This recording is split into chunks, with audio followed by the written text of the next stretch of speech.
തെലങ്കാനയിൽ കിടിലൻ നീക്കമാണ് കോൺഗ്രസ് നടത്തുന്നത്. 4 MLA-മാർ ഇതിനോടകം തന്നെ BRS-ൽ നിന്നും കോൺഗ്രസിലേക്ക് വന്നിരുന്നു. എന്നാൽ കഴിഞ്ഞ ദിവസം മറ്റൊരു MLA കൂടി BRS-നെ വിട്ട് കോൺഗ്രസിൽ ചേർന്നിരിക്കുകയാണ്. ജഗ്തിയാൽ നിയമസഭാ മണ്ഡലത്തിൽ നിന്നുള്ള BRS MLA സഞ്ജയ് കുമാറാണ് കഴിഞ്ഞ ദിവസം മുഖ്യമന്ത്രി രേവന്ത് റെഡ്ഡിയുടെ സാന്നിധ്യത്തിൽ കോൺഗ്രസിലേക്ക് കടന്നു വന്നിരിക്കുന്നത്. ബൻസാർ MLA P. ശ്രീനിവാസ് റെഡ്ഡിയുടെ രംഗപ്രവേശനത്തോടെയാണ് നേതാക്കളുടെ ക്യൂ തുടങ്ങിയത്. ഇപ്പോൾ സഞ്ജയ് റെഡ്ഡി വന്നതോടെ കോൺഗ്രസ് തെലങ്കാനയിൽ ശക്തി വർദ്ധിപ്പിക്കുകയാണ്. കഴിഞ്ഞ 2 തവണകളായി ജഗ്തിയാൽ മണ്ഡലത്തിൽ നിന്നുള്ള MLA ആണ് സഞ്ജയ് കുമാർ.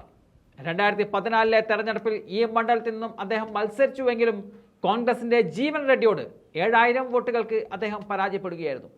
എന്നാൽ പിന്നീട് 2018 തെരഞ്ഞെടുപ്പിൽ അതേ ജീവൻ റെഡ്ഡിയെ തന്നെ നേരിട്ട സഞ്ജയ് കുമാർ 61,000 വോട്ടുകൾക്ക് മണ്ഡലം പിടിച്ചെടുക്കുകയായിരുന്നു. കഴിഞ്ഞ വർഷം നടന്ന തെരഞ്ഞെടുപ്പിൽ അതേ ജീവൻ റെഡ്ഡിയെ തന്നെ കോൺഗ്രസ് രംഗത്തിറക്കിയെങ്കിലും സഞ്ജയ് കുമാർ 15,000 വോട്ടുകൾക്ക് രണ്ടാമതും തെരഞ്ഞെടുക്കപ്പെടുകയായിരുന്നു. 2023 കോൺഗ്രസ് തരംഗത്തിലും മണ്ഡലം നിലനിർത്താൻ സഞ്ജയ് കുമാറിന് സാധിച്ചു എന്ന് പറയുമ്പോൾ അദ്ദേഹത്തിൻ്റെ ജനകീയത തന്നെയാണ് അതിന് ഒരു പ്രധാന കാരണം. അതുകൊണ്ട് തന്നെ അദ്ദേഹത്തിൻ്റെ വരവ് ഈ മണ്ഡലം ഉൾപ്പെടുന്ന നിസാമാബാദ് ലോക്സഭാ മണ്ഡലത്തിൽ വലിയ മാറ്റങ്ങൾ ഉണ്ടാക്കാൻ സാധിക്കുമെന്നുള്ള കണക്കുകൂട്ടലിലാണ് കോൺഗ്രസ് ഉള്ളത്. ഇത്തവണ തെരഞ്ഞെടുപ്പിൽ മണ്ഡലം BJP നിലനിർത്തിയെങ്കിലും 2ാം സ്ഥാനത്ത് കോൺഗ്രസ് ഉണ്ട്.